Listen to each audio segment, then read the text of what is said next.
मैं देवों के देव महादेव के चरणों में प्रणाम करती हूँ। मैं गौरी पार्वती मैया भवानी के चरणों में प्रणाम करती हूँ। मैं कार्तिक गणेश दोनों भैया के चरणों में प्रणाम करती हूँ। मैं सभी देवी दुर्गा के चरणों में प्रणाम करती हूँ। जितने गुरु भाई बहन लोग उनको मैं प्रणाम करती हूँ और महादेव से ही दया मांगती हूँ कि हे महादेव आप सब पर दया कीजिए, आप पल पल दया कीजिए हे महादेव। गुरु भाई बहन लोग, आज आप लोग को मैं दो बहन की सुचर्चा कथा सुनाने वाली हूँ। कैसे एक बहन के मन में दूसरा बहन के लेके जब जलन पैदा होता है तो कैसे उसके बेटे को हत्या करती है और फिर कैसे भगवान बर्दाया करते हैं, इन्हीं के बारे में कथा है गुरु भाई बहन लोग। एक नगर में एक राजा साहब रहते थे। राजा को अपार धन था, धन की कोई कमी नहीं थी। वो राजा थे, सब चीज से भरे हुए थे, मगर एक दुख था, उन्हें कोई संतान नहीं था। रानी हमेशा दुख के कारण, बालक ना होला कारण हमेशा वो चिंता में बैठी रहती, भोजन बहुत कम करती। उनका तबीयत दिन पर दिन खराब होने लगता है। गुरु भाई बहन लोग, बहुत जगह राजा दिखाते सुनाते हैं मगर इसका कोई भी प्रभाव नहीं होता और रानी मां नहीं बनती है। तब रानी को मन में ख्याल आता है कि सब चीज से राजा साहब भरे हुए हैं, एक संतान नहीं है, जिसके कारण ये महल सुना सुना लगता है और मेरे प्यार में राजा साहब दूसरा किसी से विवाह भी नहीं करना चाहते हैं। क्यों ना मैं अपनी छोटी बहन से ही राजा जी के विवाह करा दूं, वो मेरी अपनी बहन भी है और कोई ऐसा के भेदभाव नहीं रहेगा और मेरी अपनी बहन आएगी तो सौतीन डा वाला हाल भी नहीं रहेगा और मुझ पर ध्यान देगी, क्योंकि वो नैहर में भी मुझसे बहुत प्यार करती थी और यहाँ पर भी आ जाएगी मेरे पास तो उतना ही प्यार देगी कि वो छोटी रहती हैं। रानी अपने पति के विवाह के लिए अपने मायके खबर भिजवाती है मंत्री से और अपने मायके कहती है कि अपने बेटा बेटी के अपने मेरे पास देखो बेटा बेटी नहीं है, इसीलिए मैं छोटी बहन से अपने पति का विवाह करना चाहता हूँ। उनके माता पिता तैयार हो जाते हैं और छोटी बहन का विवाह इस राजा साहब के संग हो जाता है। जब विवाह हो जाता है गुरु भाई बहन लोग, कुछ दिन ले तो बहुत बढ़िया चलता है, बहुत प्रेम भाव रहता है। छोटकी बहन बहुत प्रसन्न रहती है, जैसे मेरी दीदी की एक संतान नहीं है, अगर मुझसे हो जाएगा तो मेरी दीदी का सब चिंता दूर हो जाएगा और मेरी दीदी संतान के पीछे इसका तबीयत खराब रहता है, वो भी अच्छा हो जाएगा। ये सुनकर और ये सोचकर बड़ी प्रसन्न रहती। अपने भोजन करने से पहले राजदास से रानी जी को भोजन करवाती, राजा का ध्यान रखती। मगर वो गांव के जो गुरु भाई बहन लोग थे, कहा जाता है गुरु भाई बहन लोग ये अपना घर कैसे बिगड़ता है जब कोई दूसरा के बात मानने लगता है और दूसरा के कहल सुनने लगता है। वो अपना घर अपने हाथ से ही बिगाड़ने लगता है। इसीलिए कभी भी दूसरा के बात पर अमल नहीं करना चाहिए। अपना दिल दिमाग से सोचना चाहिए कि मेरे लिए क्या अच्छा है और क्या बुरा है। दूसरा की कहल कर कर आदमी अपने ही गुर पर कुल्हाड़ी मार लेता है और अपने ही खुशी घर जिंदगी में आग लगाता है। उसी तरह उनकी गांव के जो गुरु बहन रहती रानी के साहब आती और कहती कि हे रानी जी, आपने तो बहुत बड़ा गलती किया है, अपनी छोटी बहन को विवाह अपने पति से करवा दिया है। अब आपको ढेर माने जानेंगे नहीं, वो हैं तो आपकी छोटी बहन को ढेर माने जानेंगे, क्योंकि आपका तबीयत ऐसे भी खराब रहता है, आपका आग तर झोली पड़ रहा है धीरे धीरे और वो कितना तो जवान है। अब ऐसे कह कह के इनका मन में बहन के प्रति नफरत भरने लगते हैं गुरु भाई बहन लोग। और रानी गांव वालों के बात सुन के, जो अपने अपने बहन के ब्याह की थी अपने पति से, वो अपना बहन के लिए मन में नफरत पालने लगती है। आग को धुआं देने लगती है, धीरे धीरे धुआं आग बन जाता है। जब छोटी रानी गर्भवती रहती है, गांव के लोग देखते हैं फिर उनके पास आते हैं और आकर कहते हैं कि अब तो राजा साहेब आपको आपको तनको नहीं मानेंगे, क्योंकि अब आपकी छोटकी बहन माँ बनने वाली है। जितना प्यार आपसे करते थे सब प्यार दुलार छोटी रानी उसके बेटे पर लुटाएंगे। ऐसे करते करते छोटी रानी का 9वां महीना पूर जाता है और छोटी रानी माँ बन जाती है। तो छोटी रानी को संतान होता है। वो रोज छोड़ के और शिव जी के मंदिर में पूजा पाठ करने जाती। सब घर के काम देख उख के दासी दास को हरा कर मंदिर में चली जाती। ये बात धीरे धीरे इसका मन में बड़ी बहन को घर कर जाता है रानी साहब के कि अब राजा साहेब ढेर छोटी बहन को उसका बेटा को मानेंगे, उसी में भुलाए रहेंगे, मुझ पर तनको ध्यान नहीं देंगे। जो अपने वो अपनी बहन से विवाह कराती है और दूसरा का बात सुन के अपना खुशी, जो छोटी बहन के तनिक भी मन में ये सब ख्याल नहीं रहता है। वो बहन के प्रति उसके मन में तनिक भी जलन नहीं रहता छोटी बहन के। वो तो यही सोचती है कि मेरी दीदी को संतान हो जाएगा, मेरा दीदी उसी भुलाई रहेगी और दीदी का जो तबीयत खराब रहता है वो अच्छा हो जाएगा। मगर बड़ी बहन गांव के लोग के ख्याल में वो अपना घर को अपने खुद अपने हाथ से जलाने लगती है और इधर ही पूजा करने जाती है मंदिर में। मंदिर में पूजा करने जाती है गुरु भाई बहन लोग महादेव के। और इधर ही क्या करती है बड़ी बहन कि एक घर में थोड़ा तकरार आता है। वो लड़का को उठाती है और उठाकर उसको हत्या कर देती है। हत्या करके और वहीं पर गंगा जी रहता है, उसी में ले जाकर वो उसे डाल देती है गंगा जी में।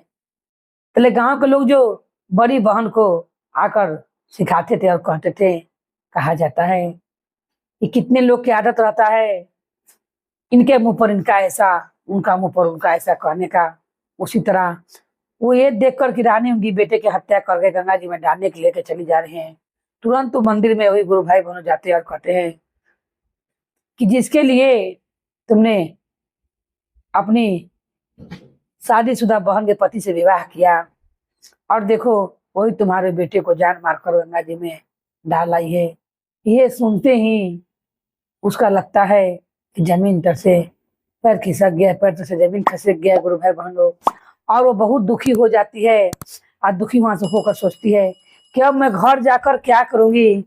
दीदी ने मेरे बेटा को क्यों हत्या कर दिया, उसी ने मेरे बेटा से मुझे शादी करवाया था और मेरे बेटे की जान ले ली।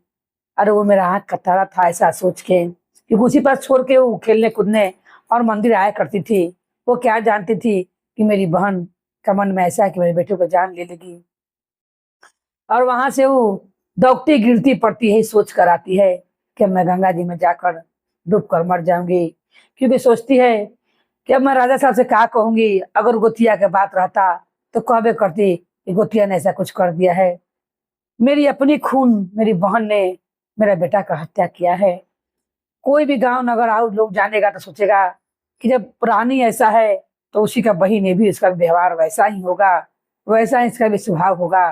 ये सोचकर वो गंगा माई के लगे आती है और गंगा माई लगे आकर रोने लगती है। और रो रो के क्या कहती है गंगा माई से, क्योंकि लोगों ने कहले रहते हैं कि तुम्हारा बेटा कला कर गंगा जी में फेंक दिए। तब गंगा माई से रो कर कहती है गुरु भाई बहन, इसी में भजन में गाकर आपको सुना रही हूँ। गंगा जी के पनिया ए मैया बोरिंग से सुखइबो, अरे बोरिंग से सुखइबो हो। अखिया के लोरवा कैसे सुखिए राम, अखिया के लोरवा कैसे सुखिए राम। चूल्हा के अगिया मैया पानी से बुतइबो, अरे पानी से बुतइबो हो। मैया के अगिया कैसे बूती हो राम, दिलवा के अगिया कैसे बूती हो राम। गैया के दूधवा मैया बाजारी में बिकोई है, बाजारी में बिकोई है हो। मैया के दूधवा कहाँ बिकी हो राम, मैया के दूधवा कहाँ बिकी हो राम। मैया के दूधवा कहाँ बिकी हो राम। अपने जे पनिया में मैया हम के शरणिया देहूँ, हम के शरणिया देहूँ। आज हम अपना जानते आगब हो राम। आज हम अपना जानते आगब हो राम। अपना ही गोदिया में गंगा मैया हम के शरणिया देहूँ, हम के शरणिया देहूँ। आज हम लौट के न घरे जाइब हो राम। आज हम लौट के न घरे जाइब हो राम। रो रे करे रोजे रोजे जाते रहनी बबुआ के खिलावते रहनी, बबुआ के हम चूमते रहनी। आज हम घरवा जाके का करब हो राम। आज हम घरवा जाके का करब हो राम। हमारो जे बड़की बहिनिया भैले रे कठोरावा, अरे भैले रे कठोरावा हो। बबुआ के मारी गंगा जी में फेंकलन हो राम। बबुआ के मारी गंगा जी में फेंकलन हो राम। कल जब हमरो उहो जाने मारी हन, अरे उहो हमके मारी हन हो। इहे से आजे गंगा डूबब हो राम। इहे से आजे गंगा डूबब हो राम। अरे जब बेटा के मार के फेंके दिया बहन तो कौन ठीक है कि कल हमरो मार देवे। हम तो बहन के प्रति मन में नफरत नहीं करते हैं मैया। आज इसी गंगा में हम डूब जाएंगे और अपना गोद में शरण की। गंगा मैया सोचती हैं कि एगो दुखियारी बेटी कैसे हम रो रही हैं। और गंगा मैया में जो बेटा को मार के दवाइले रहती हैं, उनकर बेटा के गंगा मैया गोद में ले निकलती हैं। निकल कर लेकर उनके हाथ में देती हैं। अपने बेटा को पाकर छोटी रानी बड़ी खुश होती है और खुश होकर घरे जाती है बेटा को लेकर। जब घरे बेटा को लेकर जाती है गुरु भाई बहन लोग, ये देखकर बड़ी रानी सोचती है कि मैंने अभी इसका हत्या कर दिया था और कैसे लेकर गोदी में बालक को आ रही है। इस बात में राजा का कुछ भी पता न रहता है। तब छोटी रानी कहती है कि हे दीदी, आप अचरज कर रही होंगी कि जिस बालक को मैंने मार कर गंगा जी में फेंक दिया था वो बालक लेकर कैसे जा रही है। तब वो कहती हैं कि सब गंगा मैया के कृपा से हुआ है। गंगा माँ ने मेरा दुख बुझा और मुझ पर दया कृपा किया। आपने जिस गंगा में मेरे बेटे को दबा दिया था मार के, उसी गंगा मैया ने मुझे बेटे को दिया है। ये सुनकर उसकी बहन कहती है कि दीदी, ये फिर अपने बहन से कहती है कि आप ही ने मुझे अपने घर के राजा साहब से विवाह किया और फिर आप ही मुझको मेरे बेटे से मुझे दूर करना चाहती हैं। ऐसा आपको मन में क्यों है।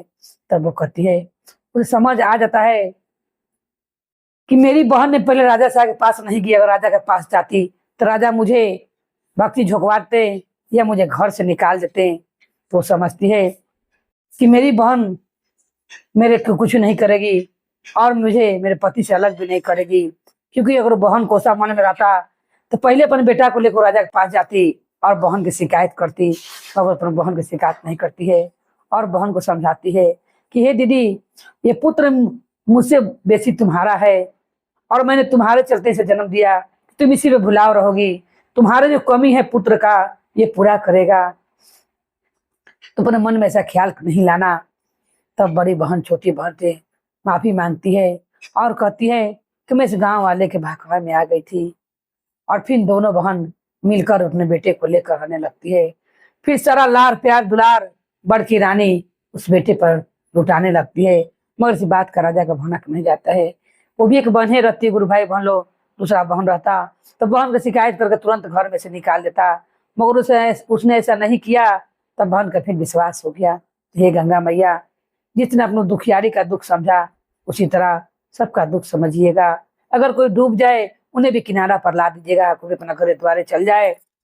बोलिए हर हर महादेव की जय, गौरी पार्वती मैया भवानी की जय, भैरो भैया की जय, हर हर महादेव की जय।